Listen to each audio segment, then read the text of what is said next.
Eu tenho muito problema com relação às pessoas falarem da África como África. Porque parece que a África é um país e não um continente. E aí eu acho que isso acaba tirando um pouco da identidade de vocês. Principalmente para nós brasileiros, que parece que a gente meio que se apoderou de uma parte do continente de vocês como se fosse nosso. Talvez pela relação que há desde sempre entre nós, né? A nossa colonização, principalmente com Moçambique. Mas eu digo isso porque eu estive na minha lua de mel na África do Sul. Certo. E quando a gente pensa em África no Brasil, o que nos vem à mente não é o que eu vi na África do Sul, definitivamente. Então, assim, tá certo de fato a gente ter esse pensamento, cara, não, a África não é um país, a África é um continente que tem muitas identidades dentro dele. Olha, Gabriel, geralmente quem está em cima tem dificuldade de olhar quem está embaixo.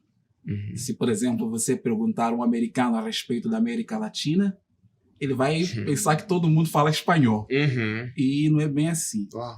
Então, às vezes, acontece o mesmo em relação ao brasileiro que olha para países africanos que, vamos dizer, está mais abaixo do Brasil comparativamente.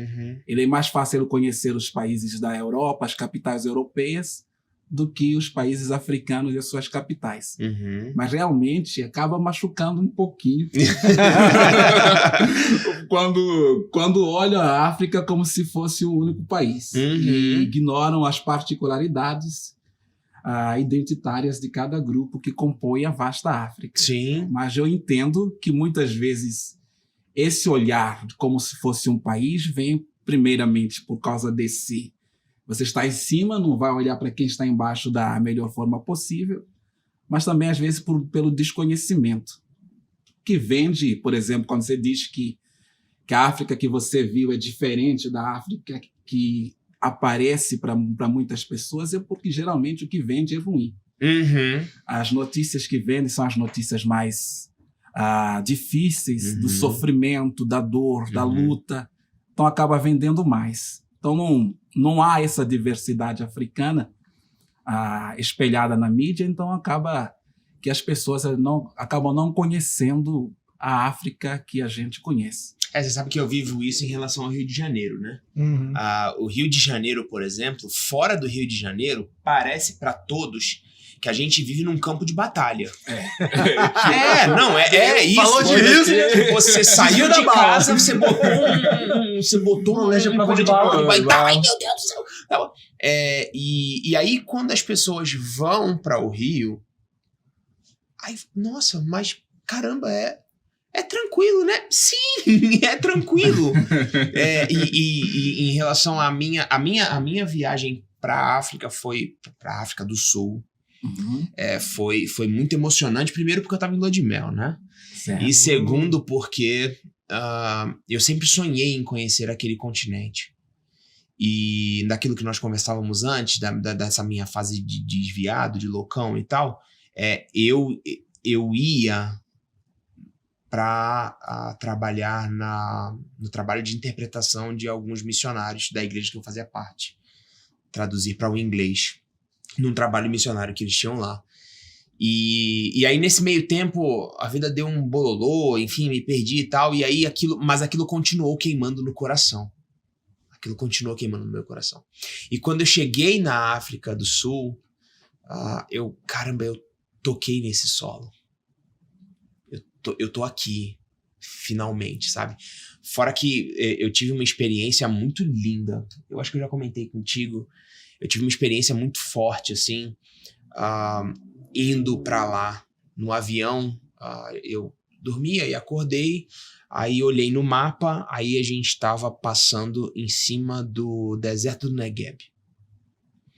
E aí cara, o máximo de perto de deserto que eu conheço são as dunas de Natal. Os Lençóis Maranhenses. Os Lençóis Maranhenses e tal. E aí eu abri a janela do avião. Aquele sol enorme entrou, tava de dia já. E aí eu vi aquele mar de areia. E eu comecei, e aí eu fiquei anestesiado mesmo, assim, mesmo. E eu comecei a olhar e na tela do avião tinham as indicações de algumas tribos reconhecidas. Eram tipo os acampamentos das tribos, alguma coisa assim, parecida, porque ele apontava assim, no meio daquele nada, assim. E aí eu fiquei, meu Deus, cara, como é que o povo faz pra viver aqui no meio? E tipo, não tem nada perto, era areia pra tudo quanto é lado e tal, pá. E aí no meio daquela loucura lá, Deus falou assim comigo: e você acha que eu ainda não chego neles? Cara, nesse momento eu tive um encontro. Tanto que aí, logo depois, eu tive que fechar a janela porque eu não aguentava mais meus olhos ardendo por causa do reflexo, né, na areia. E eu fiquei chorando ali por causa desse negócio com Deus. Porque a gente fica tentando, de alguma forma, selecionar. Não é o papo de hoje, mas eu me lembrei disso aqui agora. A gente fica, de alguma forma, tentando selecionar quem é que Deus encontra e quem é que Ele não encontra. E aí, Deus falou comigo: e você acha que eu não encontro com eles aí? Mesmo no meio do nada? Essa é a grandeza do nosso Deus. Uau! Você foi encontrado, não foi, Mendes? Foi. Não, e como alguém disse, né, que o existencialismo, que é uma corrente filosófica que trabalha com a crise, ele nasceu nos cafés de Paris.